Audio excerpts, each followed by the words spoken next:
Are we back? Yes. And Yep. everybody can see chapter 5? Yes. Okay. Again, everything you need to know. Development, form, and eruption. So, this is a little bit of histology thrown in. During the 6th week of fetal life, tooth buds, which are called tooth germs, begin to grow within the alveolar process of the fetus. So you are going to be seeing this again later on in the semester with Mrs. Heberly. 6th week of fetal life. Tooth germs are small clumps of cells that have the ability to form the tooth tissues. And remember, the tooth tissues are the enamel, the cementum, the dentin, and the pulp. So both the primary and secondary teeth develop from these tooth germs, which later are located within the cavities of the alveolar process, and they are called crypts. Everything's got to have a special name to it. And it's at this time that the dentin and the enamel begin to form, followed later by the development of the cementum. So the dentin and the enamel form first, then the cementum. So the crown of the tooth is going to be the first that's formed. The type of dentin that's formed at this early stage is called primary dentin, and it occurs before the root completion. Then there's secondary dentin, and that's continually formed within the tooth by the same odontoblasts that form the regular dentin. So the process continues throughout the entire life of the tooth. Secondary dentin differs from reparative dentin in that reparative dentin is laid down locally as protection for the pulp from irritation, caries, or trauma. Okay, so know the difference between secondary dentin, which is the natural phenomenon that goes through the life of the tooth, but reparative dentin is more focused on trauma. Miss D, I remember on the class of oral anatomy, there's a slide talking about the secondary dentins and reparative dentin. I believe that they say that the same, but they're about the same. Yeah, they are the same, but they're not. How's that to confuse things? Yeah, so if there's have the test questions on that, so what's the best answer? So it should be different. The best answer is going to be to read the question. The type of dentin that is in response to an injury is called what? Reparative dentin. The type of dentin that is continually laid down throughout the life of the tooth is called what? Oh, okay. So you have to read the question and see specifically what it is, because reparative dentin is a type of secondary dentin. Oh. Did I completely confuse you? No, I gotcha. Okay. Okay. See, I understand the definition is kind of slightly different. Oh gosh, yes, we do it on purpose just to confuse things. I did not make up these definitions. Okay, all right, makes sense. Thank you. So the earliest evidence of tooth formation occurs during the 6th week of embryonic life. These are usually board questions for the embryology. 6th week of embryonic life is the first evidence of tooth formation.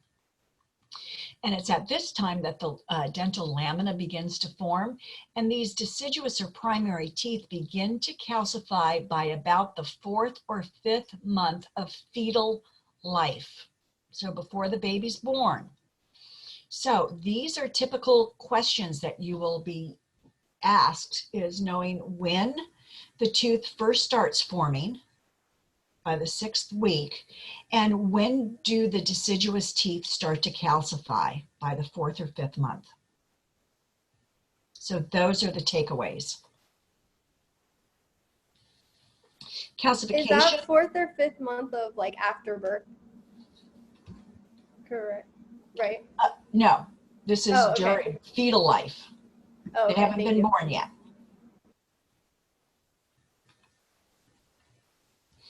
Calcification is the hardening of the tooth surfaces by the deposition of mineral salts within these tissues.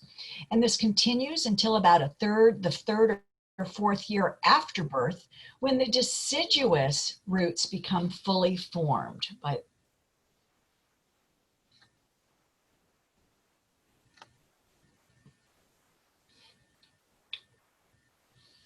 So you've just had a baby.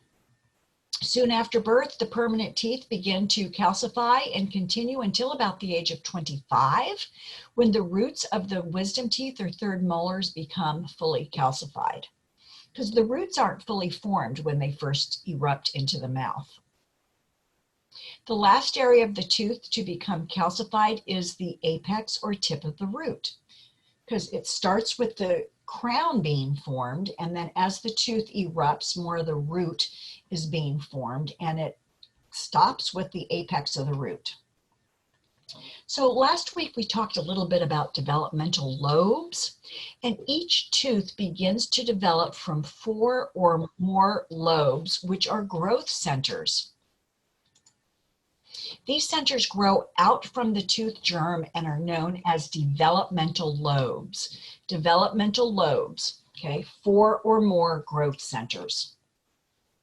So these lobes grow and develop within their bony crypt, okay, until they fuse together, similar to the fetus. You've got all these parts that fuse together at the midline.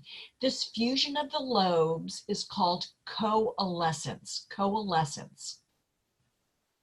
And this is going to come back to haunt you when you're talking about sealants and dental materials and other things. Well coalesced, okay, that's the term. Are they fused together? Are they smooth or not smooth? So the junction that forms the union of these lobes is marked by a line, and that's called a developmental groove, and that is seen on the tooth after it's erupted. So the number of developmental lobes necessary of the formation of a tooth really depends on the particular tooth and how many cusps it has. Most teeth develop from 4 lobes. All anterior teeth develop from 4 lobes. You've got 3 labial lobes and 1 lingual lobe, which makes the cingulum. And then the mamelons, the little grooves, which are evident after the eruption of the incisor teeth, are the incisal ridges of where those 3 labial developmental lobes were, and they're separated oftentimes by a developmental groove. So you've got the mamelon here, okay, and then you've got, this is the mesial, so you've got 1 lobe, 2 lobe, 3 lobe, forming the entire facial. And then you've got developmental grooves, just tiny little grooves, okay? Sometimes it's just little dips, sometimes you're not even going to see them, where these lobes have coalesced or formed from 3 into 1. And then the lingual lobe on the other side is from the 4th lobe. So for the premolars, the maxillary premolars have 3 facial lobes and 1 lingual lobe, but that lingual lobe turns into an entire cusp instead of a cingulum. 3 lobes on the facial or the buccal and 1 lobe on the lingual.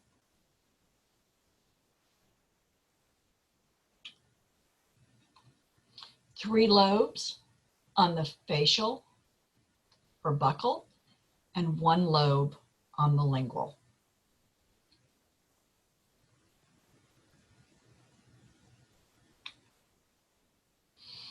Both the mandibular and maxillary first premolar have the same number and arrangement of lobes. There's 4.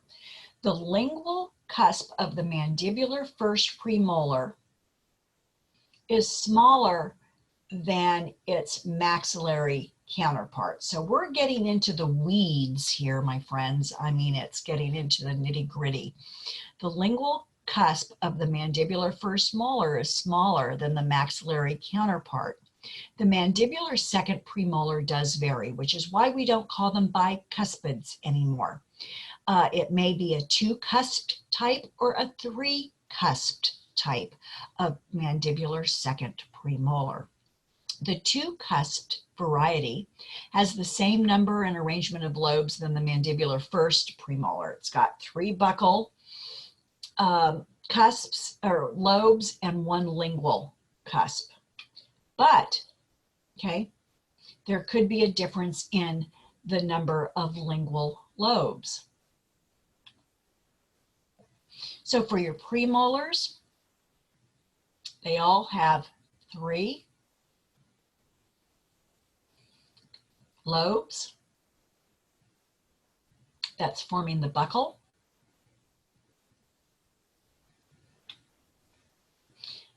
There's also a difference in the apparent number and location of developmental grooves, depending on how many cusps it has.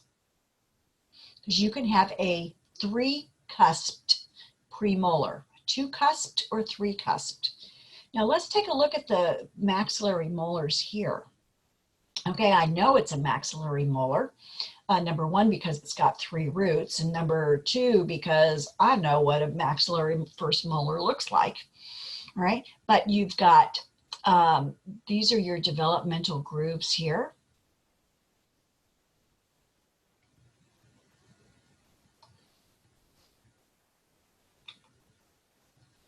So for the molars, all molars have two facial and two lingual lobes. Now, the maxillary first molar, this is the difference. The maxillary first molar has a fifth lobe or minor lobe or tubercle, but it's called the lobe of Carabelli or the cusp of Carabelli. And that's this guy right here. Sometimes it's like a little appendage, sometimes it's a little bump. So when you're in your partner's mouth, take a look to see what type of teeth they have, what type of premolars. Is it a two-cusped or three-cusped mandibular second premolar? Where is this cusp of Carabelli? Traditionally, it's on the mesiolingual cusp. Mine's on the mesiobuccal of mine, because I like to be different. Cusp of Carabelli, it's not really a cusp, but that's what it's called. It's a rudimentary lobe, it's just very little.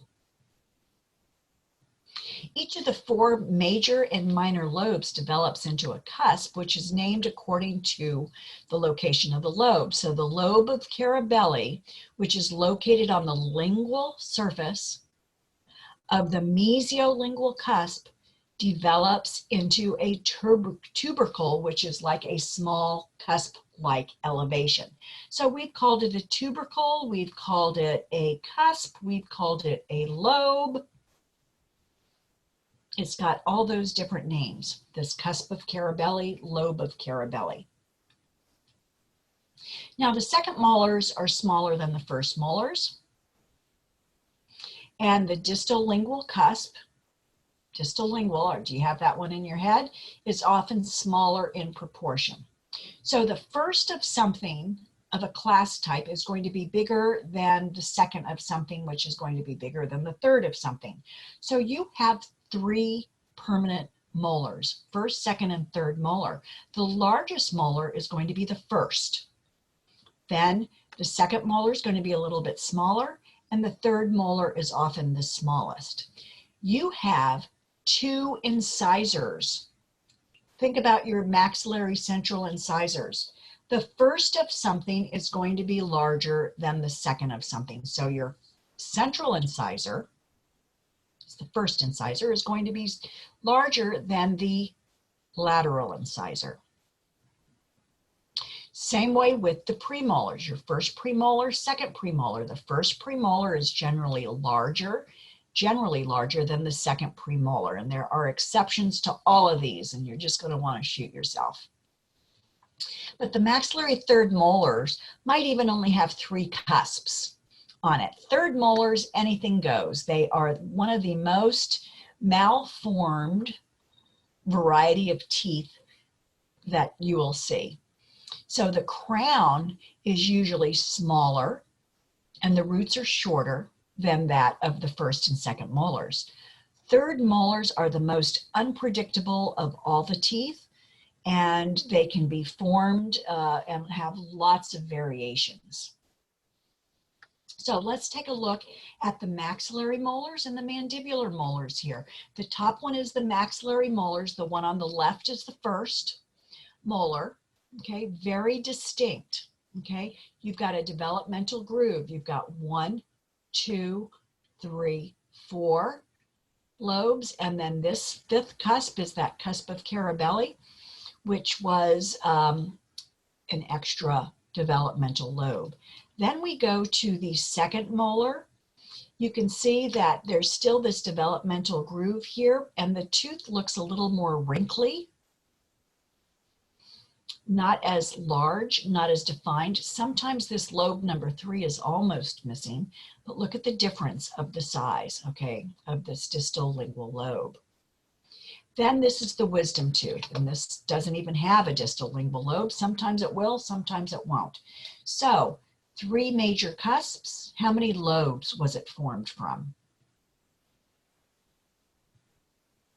3. 3, yeah. Yeah, wasn't a trick question. 3. Okay, the mandibular molars, first, second, and third. Look at this. 1, 2, 3, 4, 5. How many lobes was this tooth formed from? 5. 5. Versus the second molar, 1, 2, 3, 4. 4 lobes. Third molar, 1, 2, 3, 4. 4 lobes. Miss B, Yeah. I have a question. So the lobe of Carabelli, is that what you call for the maxillary molar? Is The there cusp of only, Carabelli. is that only on that tooth or is it on the mandibular too? It's not on the mandibular. Okay. This is the classic placement of the cusp of Carabelli. Okay, thank you. So the first teeth to emerge from the oral cavity are the deciduous or primary teeth. Those are your baby teeth. Calcification of these teeth begins around the 4th month of fetal life. 4th month of fetal life. That's the second time I've said this, isn't it? By the end of the 6th month, all the deciduous teeth have begun to develop. But starting at the 4th month. Normally, no teeth are visible in the mouth at birth. Normally, you always hear the exception. Occasionally, infants are born with erupted incisor teeth, but these are premature teeth, and they're usually lost soon after birth, and then they get their normal dentition. And these premature teeth aren't part of their deciduous dentition. So you'll always hear stories about my baby was born with 3 teeth. Occasionally they are, but they're lost, and then they start their normal progression. So the calcification process first forms the crown of the tooth, and with the root formation following later. So no 2 people are exactly alike in their calcification of the crown and root formation or the eruption schedules. So that's why we have ranges. During enamel and dentin development, minerals are deposited in the forming of tooth germs, and disruptions can happen during that formation. Fever, metabolic dysfunction, childhood or nutritional diseases, physical illnesses, or trauma can all alter the formation of the teeth and even stop their formation or mineralization completely. So we can see when the tooth erupts some anomalies during the developmental process. Although dentition varies somewhat in all persons, certain approximations or averages are recognizable. Okay, so we're going on the average. This is something that I love having printed in your clinic help book. Next semester, you'll be making a oral hygiene education book. And again, this is something good to have on there because you can really show not only the parent, but the child what's going on in their mouth that they've got at 3 years of age. Take a look at this at 3 years of age. Look at the permanent teeth that are being developed. You've got the anterior teeth, you've got premolars with tooth buds, your first molar, second molar, and third molar at 3 years, plus or minus 6 months. Plus or minus 6 months.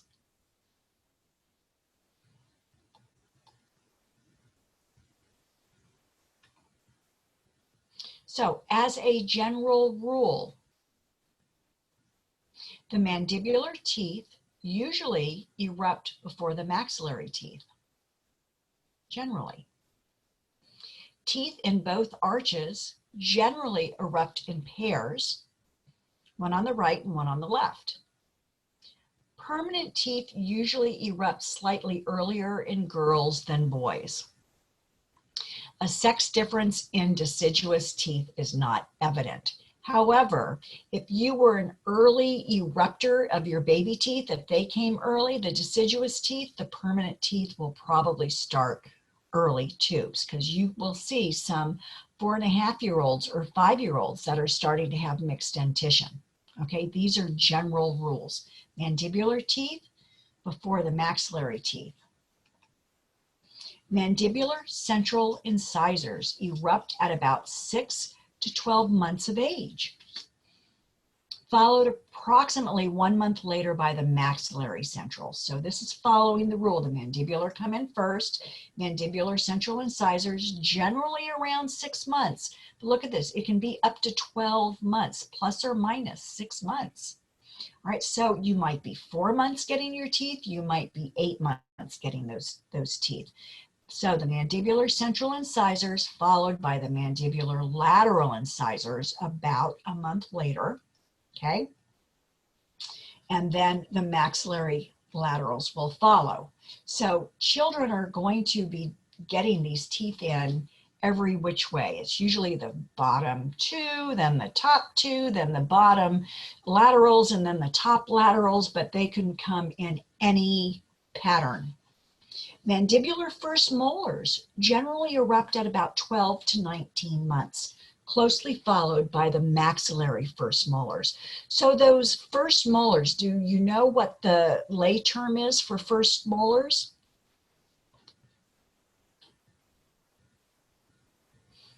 One-year molars.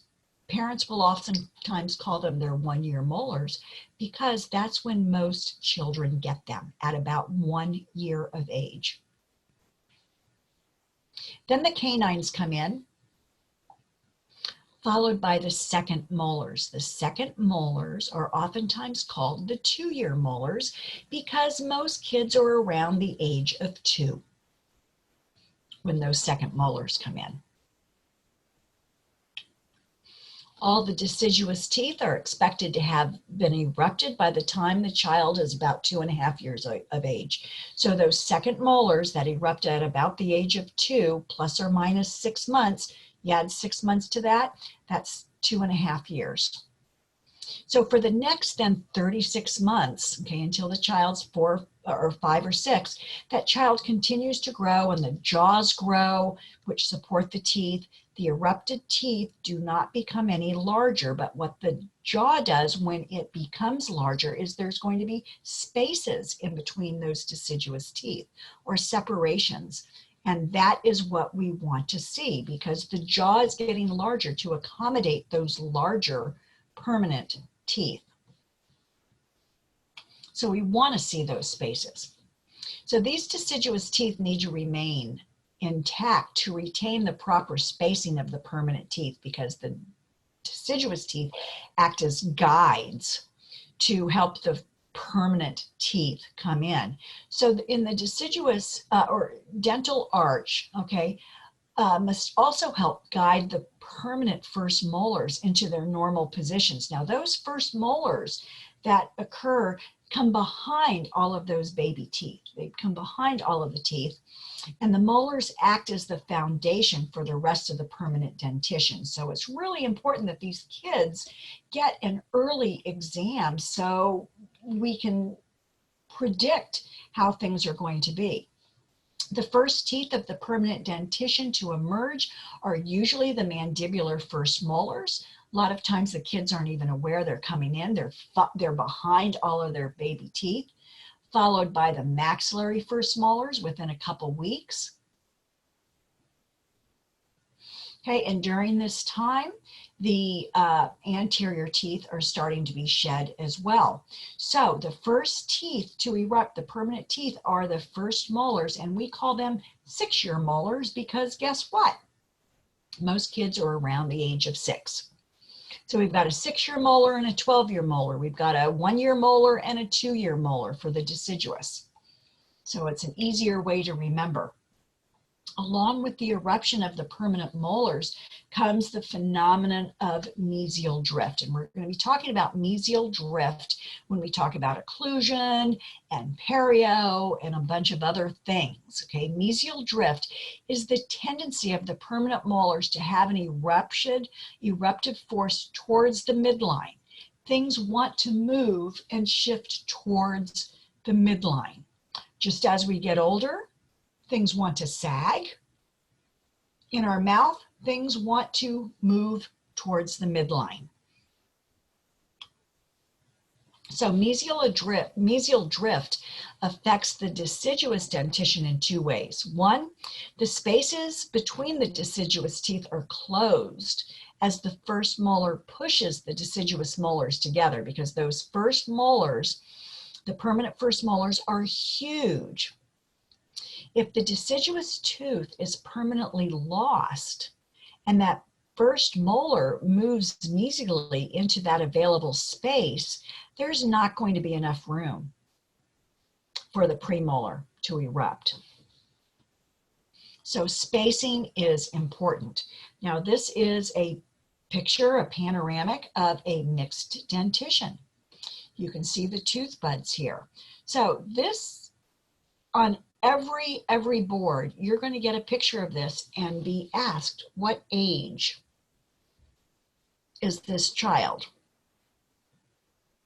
And you're going to have to use your reasoning to figure out how old that person is. And then by the time you're done with this course, you're going to be able to figure it out. So let's take a look here. How old is this person? They've lost their 4 central incisors of the deciduous teeth. They've lost 3 of the maxillary incisors. You can see that the roots aren't fully formed. It takes about 2 years for the roots to fully form. So if they were 6, 7, 8, they're younger than 8, okay? These are their first molars.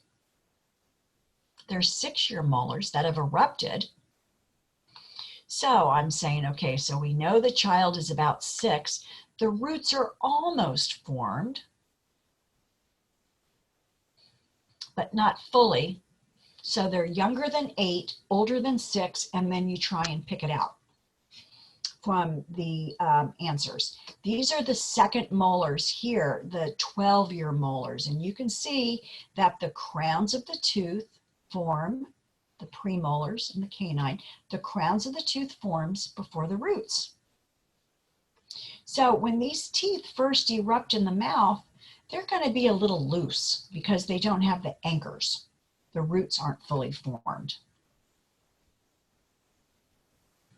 So we've lost our mandibular central incisors, then we're getting our maxillary central incisors. The mandibular central incisors erupt at about 6 or 7 years of age, and the maxillary erupt about 7 or 8, just after. So the bottom come first, then the top. The permanent incisors take over the position of the deciduous incisors. So are the permanent incisors succedaneous or non-succedaneous? Succedaneous. Succedaneous, they are replacing something, exactly. So exfoliation is the process which the roots of the deciduous teeth are resorbed, causing the root to lose its anchorage, become loose, and fall out, exfoliate. So the pressure brought on by that deciduous root by that permanent tooth is what triggers that body to your body to activate those osteoclasts, which destroy the roots of the deciduous teeth. Let's get back here.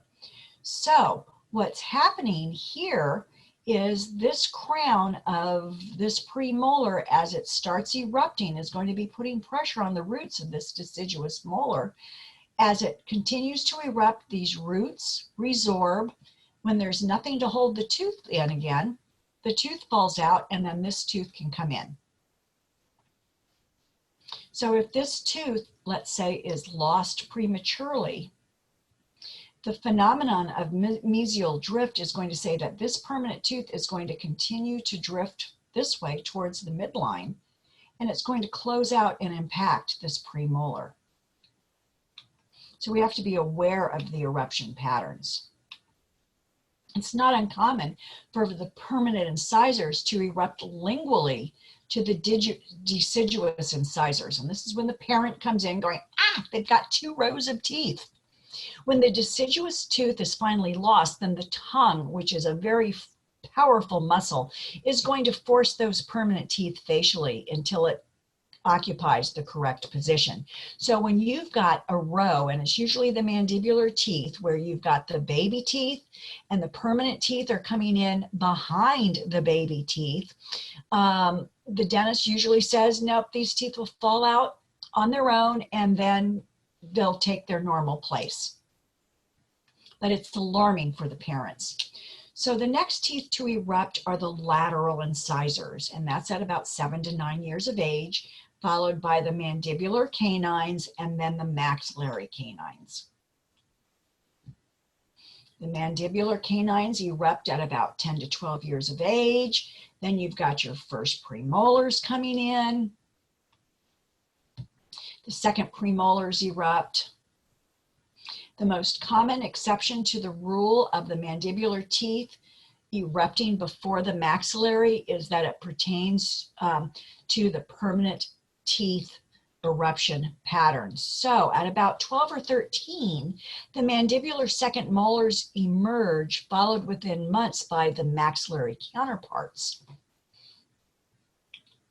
Third molars are your wisdom teeth. They usually don't appear until about 17. We've seen 14-year-olds coming in with all their permanent dentition, including wisdom teeth. So again, there's always variations, but these teeth are often impacted because our jaws are getting smaller compared to ages ago. Our diets are getting softer.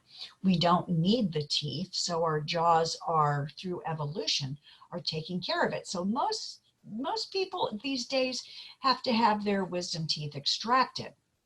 Mandibular third molars are most often affected because the mandible has to grow enough to accommodate them. Then the maxillary third molars are the next most likely teeth to be impacted. So for impacted teeth, we've got the maxillary and then we've got the mandibular. Mandibular erupting first.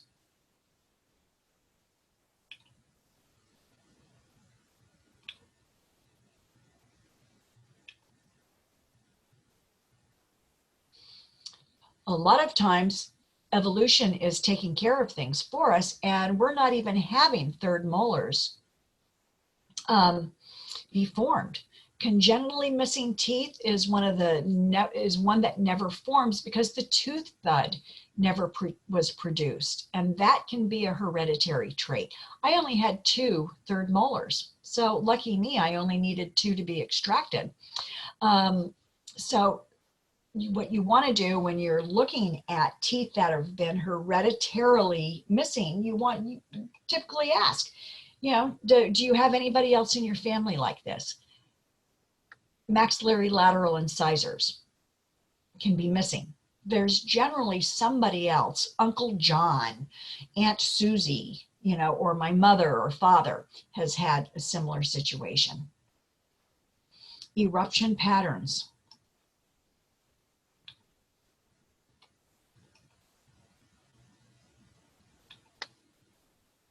As the teeth erupt and meet their antagonist, the tooth on the top or the bottom of the opposite arch, they form what is known as the occlusal plane.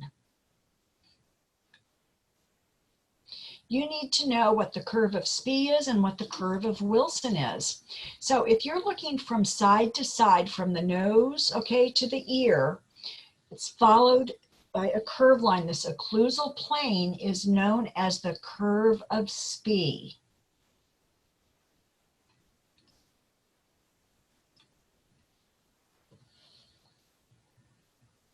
So there's a period of primary dentition that begins with the eruption of the first deciduous tooth, which is usually what? The mandibular central incisor, and lasts as long as only the deciduous teeth are present. They've got primary or deciduous dentition. When that first permanent molar starts to erupt, remember the mandibular first molar, permanent molar, usually starts erupting before they lose any teeth. Okay, so it's about 6 years of age. Then they start that mixed dentition period. And that mixed dentition period exists as long as they have a combination of primary, deciduous, or secondary and permanent teeth. The period of permanent dentition begins when that last deciduous tooth is lost and ends when the last permanent tooth is lost, which hopefully doesn't happen. This period usually begins at about 12 years of age when you've got the permanent dentition, and again, hopefully never ends. So if all the permanent teeth are lost, the condition is then termed edentulous, meaning no teeth.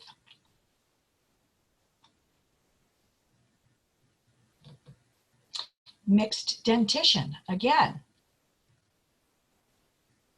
Wisdom tooth, tooth bud, just starting to form. They still have a premolar that has to erupt. This is their 6-year molar, their first molar. The root is almost completely formed. So I'm saying that it comes in at 6, 7, 8, 9.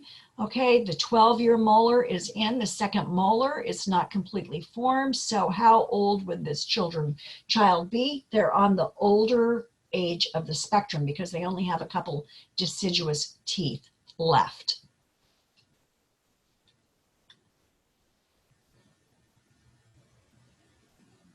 So that is it. I have a question, Ms. D.